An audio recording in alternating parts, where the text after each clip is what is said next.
Včasih težko pripravim svoje otroke, da bi izrazili svoje mnenje. Kaj svetujete? Pa glasujmo. Ste za to? Otroke pripravimo k izražanju določenega mnenja na način, kako se počutite ob tej sliki. Ko gledate te slone, bi rada, da glasujete in mi poveste, ali se ob tej sliki počutite zares srečne ali zelo nesrečne, nekateri se boste pa mogoče počutili nekje vmes. Ko zberemo glasove, lahko vidimo, da znajo otroci zelo hitro izraziti svoje mnenje in te rezultate lahko prilepim na tablo.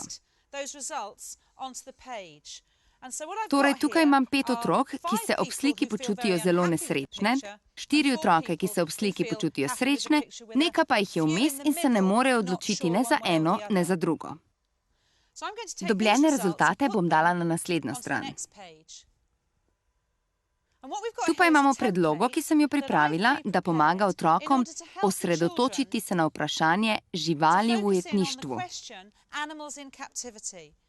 So za to, so proti ali pa še niso prepričani. Kar imamo, so rezultati s prejšnje strani in sedaj bi lahko ponovno glasovali in primerjali ter videli, komu je uspelo spremeniti svoje mišljenje. Kaj ste rekli otroku, da je spremenil svoje mišljenje? Pripraviti otroke k odločitvi in mogoče k temu, da to odločitev spremeni, ni niti najmanj lahko.